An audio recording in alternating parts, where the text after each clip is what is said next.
Morning, everyone. This is Dr. Cortez. For the subject, investment and portfolio management, we are going to have the first quiz for the midterm. And firstly, you get any writing materials, paper, bond paper, index card, or anything you can write on. Excluding notepad. Wag lang notepad. You should be writing. Pen and paper quiz ito.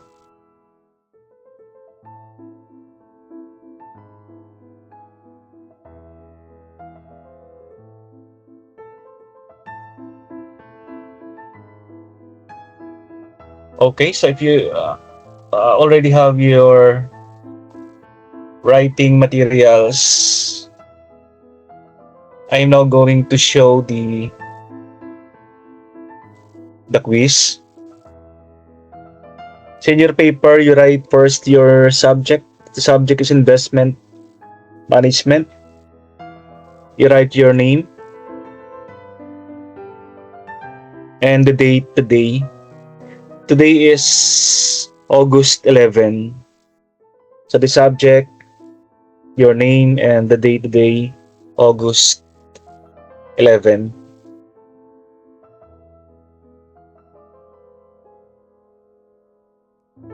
Okay, so if you are now ready, I'm going to give the quiz. So this is dictation. You can view the question on screen. But the choices, I will give the choices. You cannot see the choices. I am going to give the choices, so you should be listening to the choices. What will you see on the screen is only the question, and I will dictate the choices. So for the choices, you write the letter and the correct answer. So let me be clear. Letter and the word of the correct answer ang inyong isasagot. Hindi lang letters. Okay, so I'm going to start the item number 1.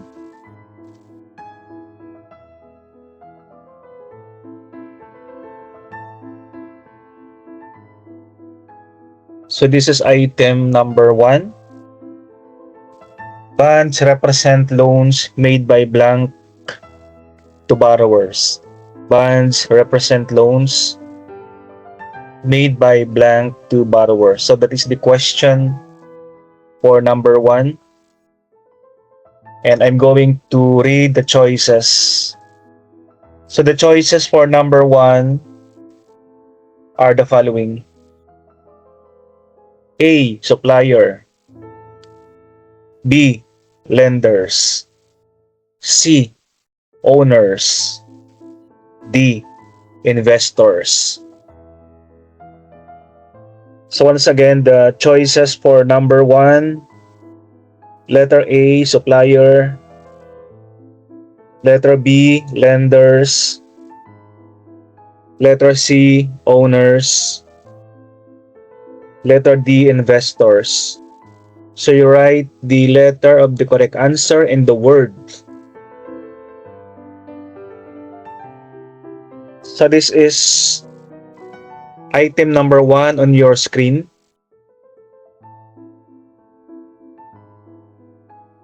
So let's go to item number 2. This is number 2. Number 2 question. Blank bonds offer higher yields compared to government bonds. Blank bonds offer higher yields compared to government bonds. And I will read the choices. Letter A, security. Letter B, capital. Letter C, corporate. Letter D, income. So once again, the choices for number 2, letter A, security. Letter B, capital. Letter C, corporate. Letter D, income.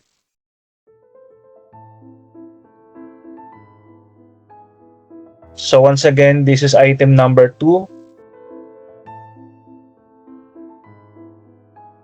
And let's move to item number 3. So this is item number 3. The blank quality assesses the issuer's ability to meet financial obligations. Higher ratings indicate lower risk for investor. The blank quality assesses the issuer's ability to meet financial obligations. Higher ratings indicate lower risk for investors. And I will read the choices for number 3.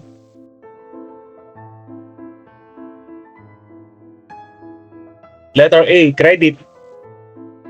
Letter B, customer. Letter C, bonds. Letter D, capital. Once again, the choices for number 3. Letter A, credit. Letter B, customer. Letter C, bonds. Letter D, capital. So once again, on your screen, that is item number 3. Question number 3.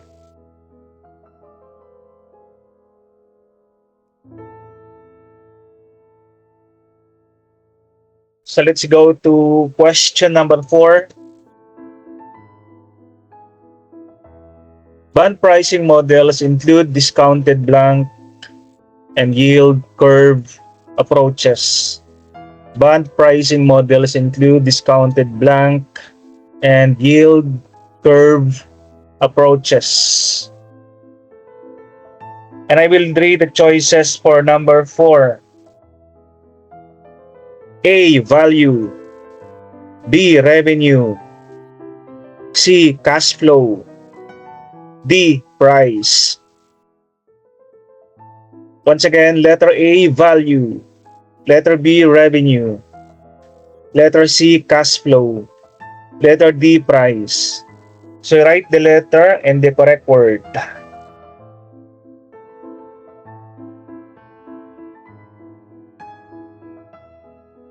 So once again, this is number 4. So let's go to question number 5.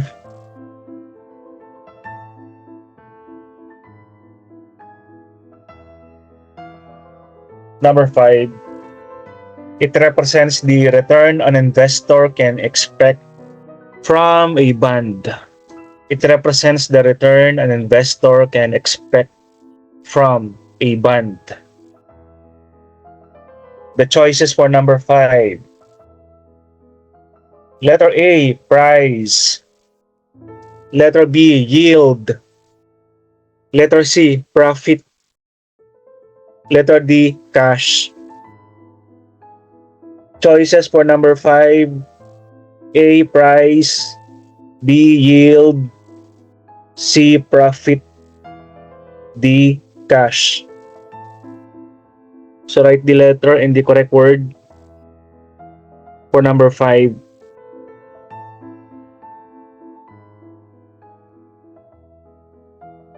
So let's go to question number 6.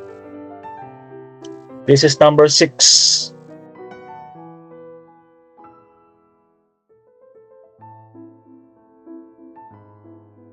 Bonds are essential financial instruments providing blank for various sectors. Bonds are essential financial instruments providing blank for various sectors. Choices for number 6. A, activities. B, capital. C, value. D, business. Choices for number 6. A, activities. B, capital. C, value. D, business.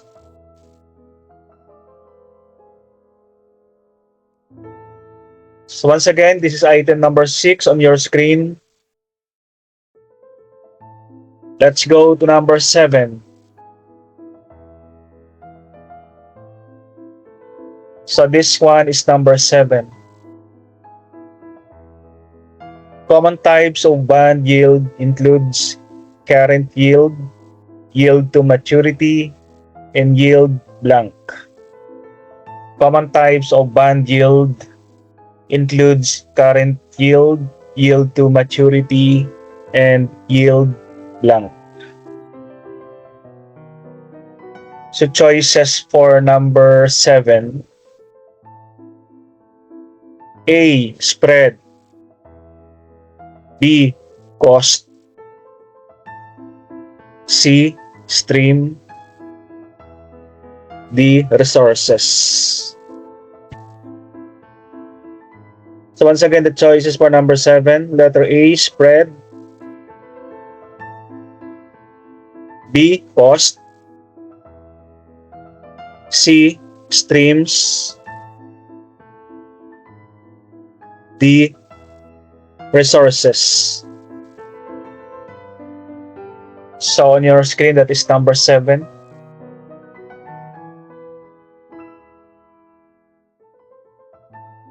So let's go to item number 8. This is number 8.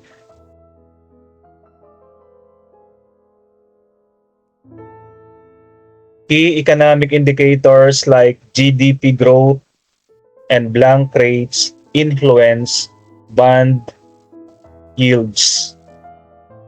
Key economic indicators like GDP growth and blank rates influence bond yields. So that is number 8. So the choices for number 8. Letter A, inflation. Letter B, employment. Letter C, unemployment. Letter D, cost. So again, the choices for number 8. A, inflation. B, employment. C, unemployment. D, cost. So that is number 8 on your screen.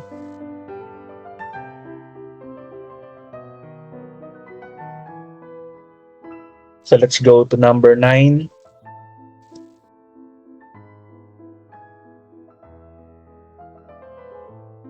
Blank set interest rates that directly impact bond yields. Blank set interest rates that directly impact bond yields. So the choices for number 9. A, central banks. B, the government. C, owners. D, banks. So again, the choices for number 9. A, central banks. B, the government. C, owners. D, banks. So again, that is number 9.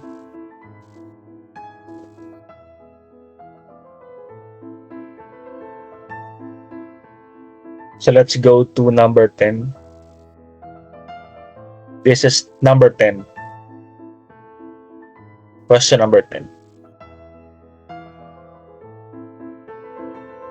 Assessing bonds yields can enhance blank performance and risk management. Assessing bonds yields can enhance blank performance and risk management. So the choices for number 10. A. Partnership. B. Resources. C. Value. D. Portfolio. So again, the choices for number 10. A. Partnership. B. Resources. C. Value. D. Portfolio. So again, on your screen, that is number 10.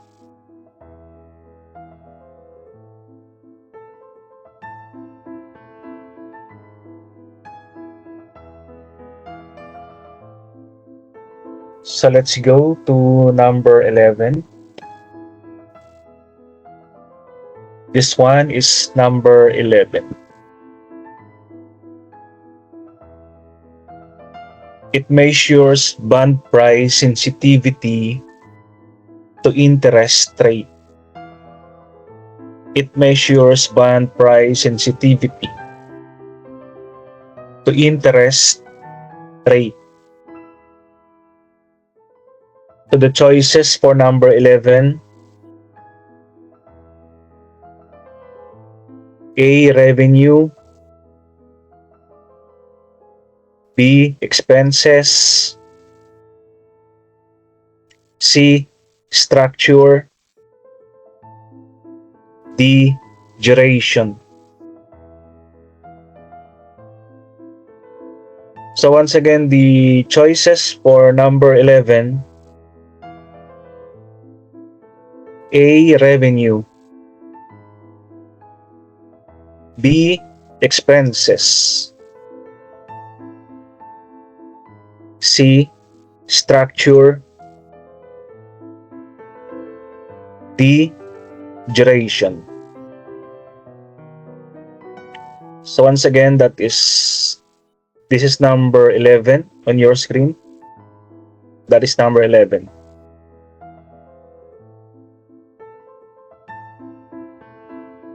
Okay, so let's move to number 12. So this is question number 12. It measures the curvature of bond price changes as yields changes. It measures the curvature of bond price changes as yields change. So choices for number 12.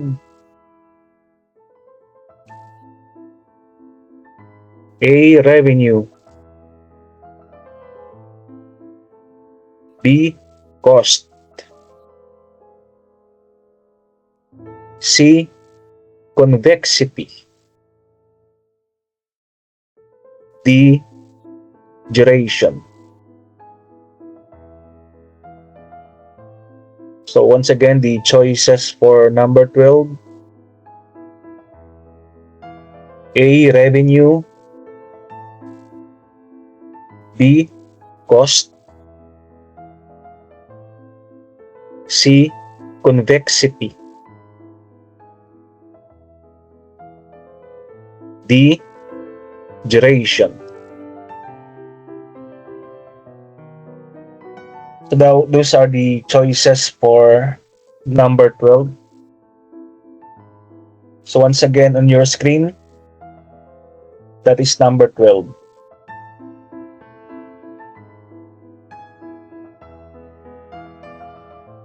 So let's move to number 13.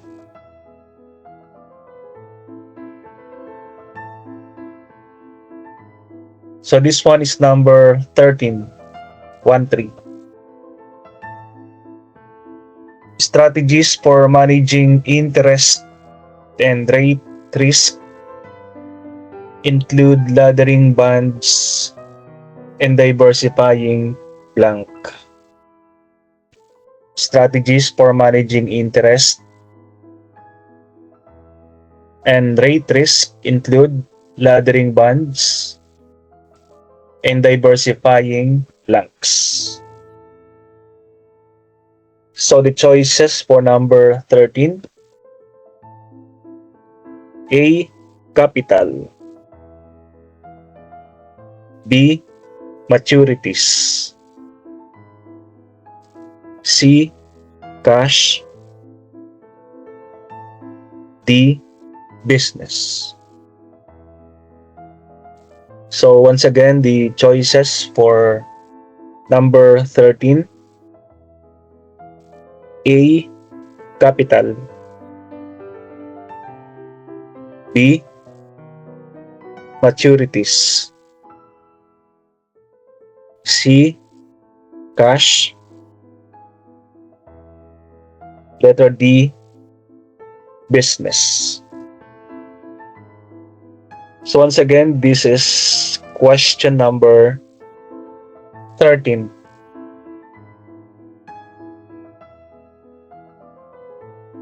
And let's move to question number 14.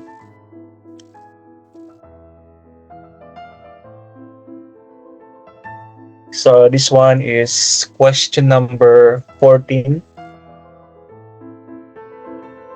Risk includes factors like interest rates and issuer blank. Risk includes factors like interest rates and issuer blank. So the choices for number 14: letter A, defaults, letter B, loss, letter C, expenses, letter D, failure. So once again, the choices for number 14: A, defaults, B, loss, C, expenses, D, failure. So once again, that is number 14 on your screen. So let's move to number 15. This is the last number.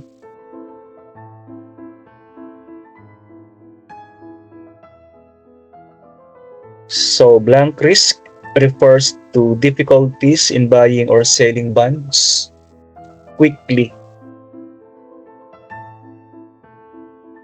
So the choices for number 15: letter A, credit, letter B, capital, letter C, expenses, letter D, liquidity. So once again, the choices for number 15: letter A, credit, letter B, capital, letter C, expenses, letter D, liquidity.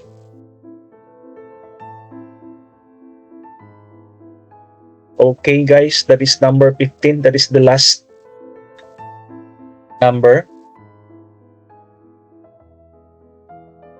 Okay, so if you are done, you take a picture of your paper and you should be sending the picture to me using Messenger.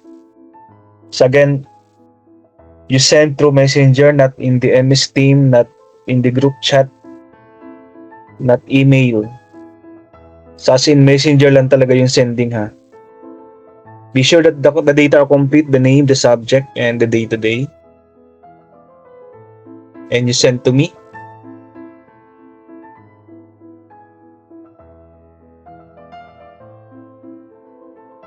And bye everyone.